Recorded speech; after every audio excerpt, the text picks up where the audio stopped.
اليوم طالع آكل عند أسطورة الترويقة اللبنانية أبو شادي، شخصياً معلم الفول في كل لبنان، علم من أعلام لبنان الضخمة. وين؟ في مطعم زاروب فرع الشيخ زايد دبي. رح ناكل ترويقة يا إلهي، ورح نلبس هاي النظارة فيها كاميرا مشان نصور لكم فيديو من جوا المطعم. وهي وصلنا على زاروب فرع الشيخ زايد، عندهم تراس هون جميل جداً. شايفين على هالقعدات الحلوة اللي عنده؟ خلينا نقعد هون، القعدة حلوة كتير هون.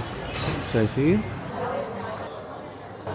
انتم متخيلين هلا راح ذوق ترويقه لبنانيه من تحت ايدين الشيف ابو شادي شخصيا؟ واو على روايح السمن، واو. شوفوا لي على منظر الترويقه على الطاوله.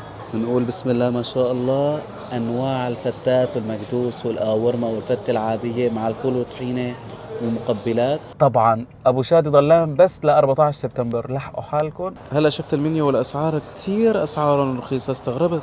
هيك ترويقه بدها كاسه شاي، بنحط شويه سكر لانه بتعرفوني انا عامل رجيم. شويه سكر ما بنكتر. اطيب كاسه شاي فيك يا دبي.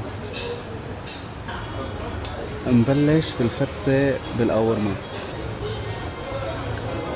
طعمة القاورمة واضحة لدرجة كتير كبيرة. شو هاد كان؟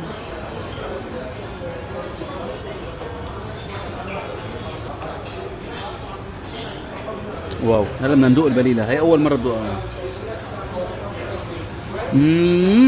الله على البهار، الكمون والزيت الزيتون اللبناني. خطيتكم في رقبتي، اللي لسه ما جرب الترويقه اللبنانيه تحت ايدين شيف ابو شادي راح نص عمره. تعالوا على زاروب راح تاكلوا ترويقه بتجنن. هذا كان فيديو اليوم، ان شاء الله يكون عجبكم. كالعاده يا ساده الصلاه والحب تجلب السعاده.